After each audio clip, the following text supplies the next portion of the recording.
Respect yourself and others will respect you. Confucius.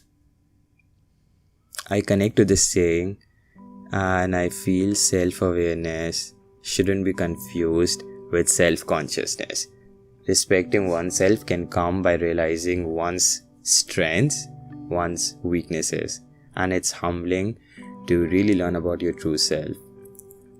According to Philip Rochette, there are 5 levels of self-awareness, which unfold in early development, and 6 potential prospects ranging from level 0, which is having no self-awareness, advancing complexity, to level 5, which is explicit self-awareness. It's basically seeing yourself in the mirror and analyzing what you really see. It's the ability to recognize change within you, physically, mentally, and spiritually. The catch-22 here is the over-analysis of yourself, which should be avoided. Self-awareness again is freedom, though it is quite scary but necessary.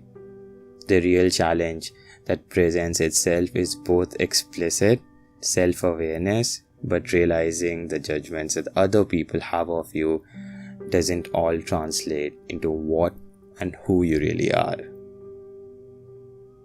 It's a reality that whatever actions you might take, virtuous in all its inception, they somehow will gain detractors. There will be people who may not like you despite all your best qualities. Does that mean we should exercise our self-awareness to change who we really are? Well, this will just lead to self-consciousness bordering on fear and anxiety. You can't please anyone and everyone, but that doesn't mean there is not validity in lessons to be learned from others. Marcus Aurelius once said, "Everything we hear is an opinion, not a fact. Everything we see is a perspective, not the truth." For me, being self-aware is freeing. Just recording this podcast, I know that I may not be the most gifted orator or hell thinker. I'm self-aware. This episode won't really gain much views, and it's fine. I am doing this for me. I love creating these podcasts. They help me juggle with complex issues like these.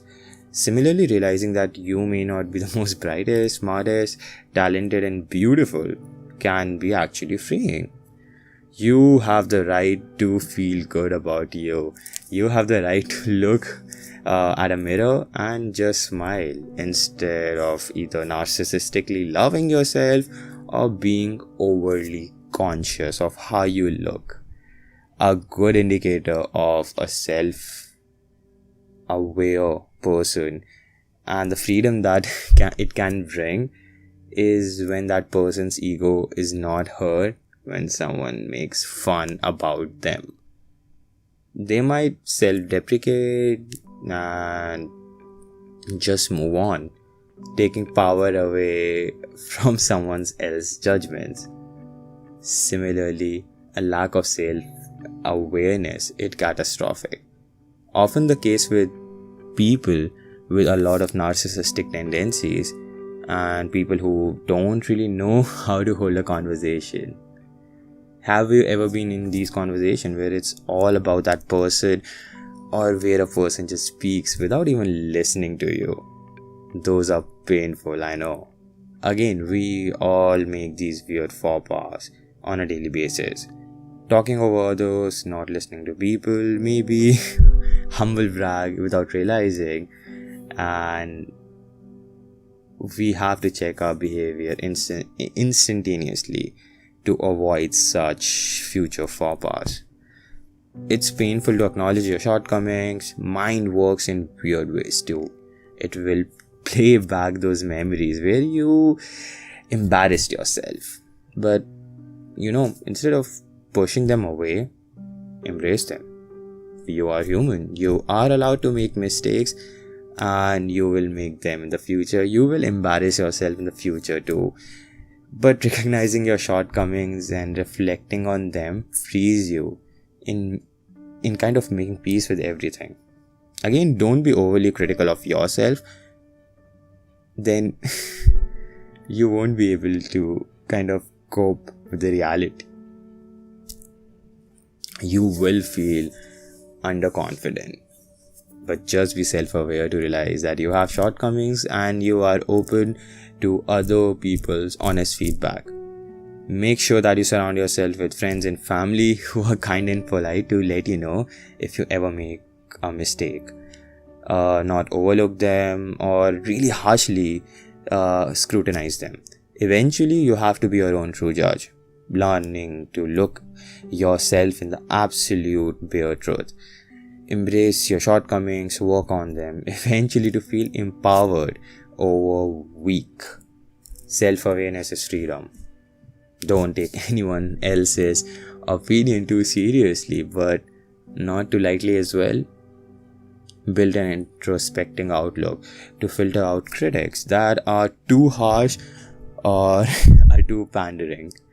The 2 points in moral philosophy that we encounter are the guilt and just justification of punishment. But having said that, our awareness of us and the world around us can just go as far. These are just questions beyond the perceptions of intellect and psychology. And again, you could be just self-aware and not having this pressure to know everything that's right. Jiddu Krishnamurti thinks the more you know yourself, the more clarity there is. Self-knowledge has no end. You don't come to an achievement. You don't come to a conclusion. It's an endless river. I'm gonna end this podcast on this beautiful note. Thank you for listening to me. If you find some worth and merit in this episode, then consider following this on Apple Podcasts, Spotify. It's out on YouTube as well. Okay, till then, thank you.